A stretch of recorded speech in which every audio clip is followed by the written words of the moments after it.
Hey guys, Casual Gamer Plays here, and in today's video I'd like to talk about my first level 100 character, which is Rogue right here. As you can notice, I'm a casual gamer and my character is named the same. So basically I played only Rogue for non-season and it was the right choice for me. Rogues are the best in my opinion for their gameplay. It's fast and furious, as you probably know if you have already tried rogues. If not, then they definitely should be on your priority list to try in the season 1, because even after the hard nerfs that just got released with the latest patch, they are still extremely strong, and that's what I wanted to talk about today. So basically, rogues are still the best, and you can try them if you are starting the game right now or in season 1. And another reason is that you don't have enough slots.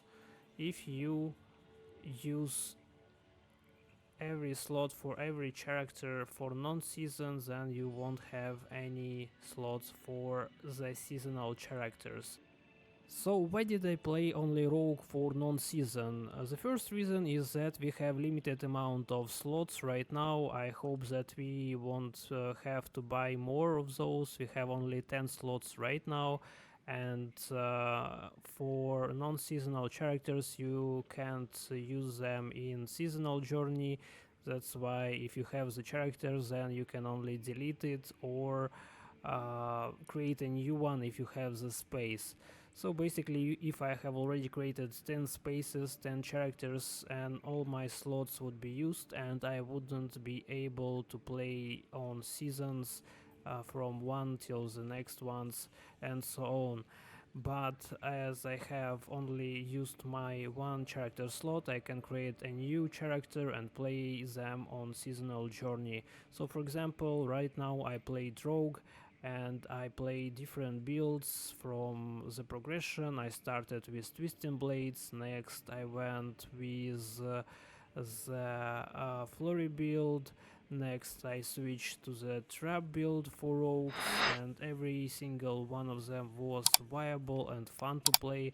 And in the end game I decided to go for the Sub-Zero Frost Rogue, which I will show in my next video. It will be a build guide which I used at the end game. It's pretty nice, fun and fast, and it doesn't have a generator in your slots, one of the 6 skill slots you have.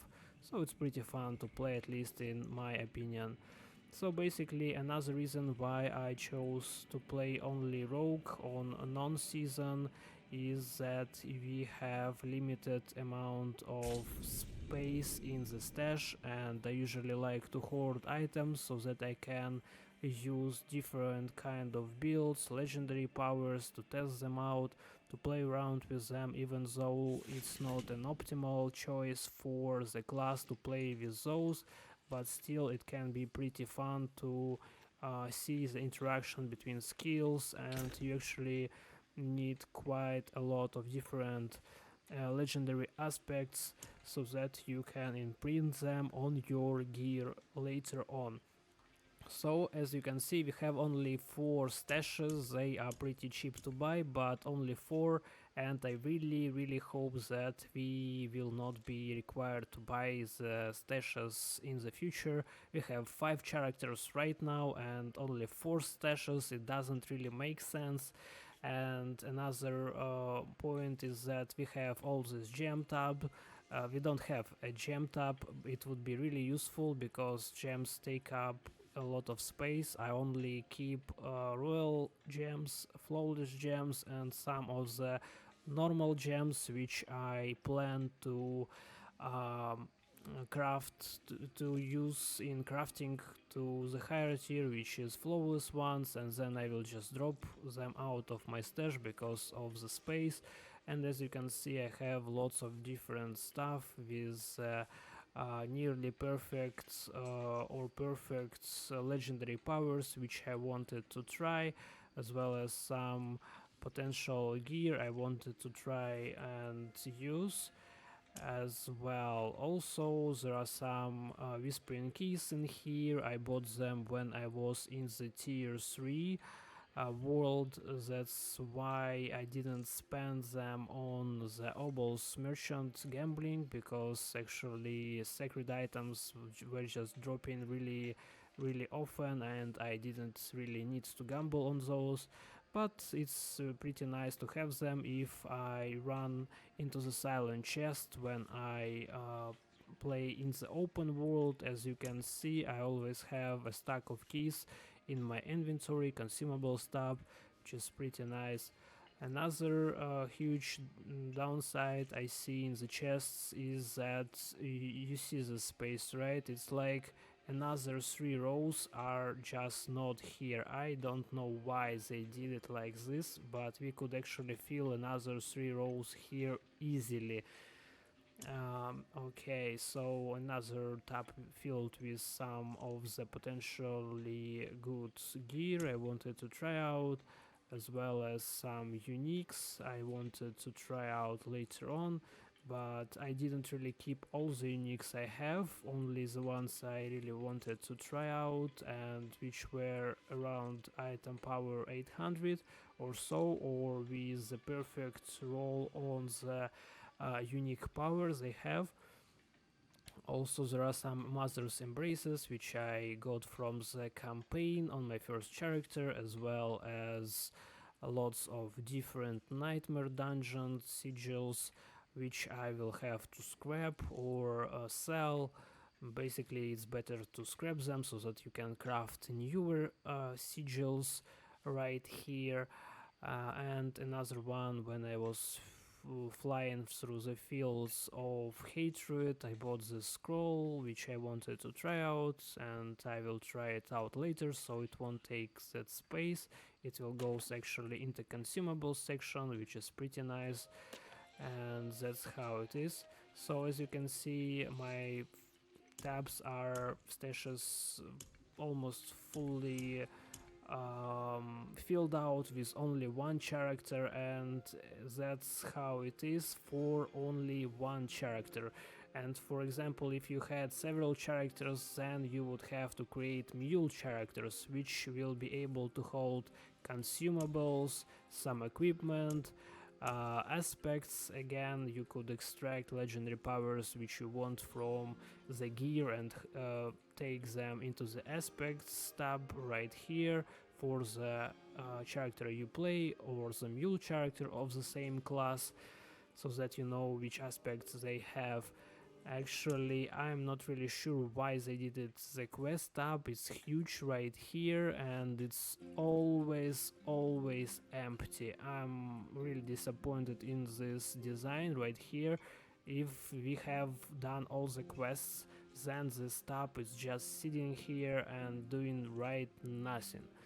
Also aspects, we could actually fill another one of the rows, but we have only 2 rows and I really don't get why they should you know, make 1 row less for the aspects for us to hold.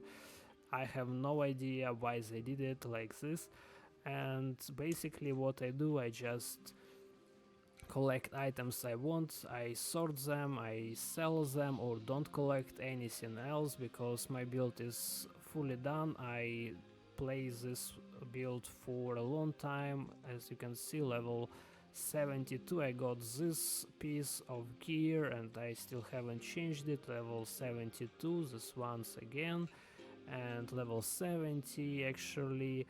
So yeah, basically level 85, 70, 94, 88. So basically after I got those pieces, I have never changed them and I'm already at level 100. So it does tell you that you don't really need that much gear, but still you actually want to have those perfect legendary aspects so that you can imprint them on your gear which you actually want to try, and maybe change your build completely, and to have more fun for your gameplay on, for example, here is non-seasonal character.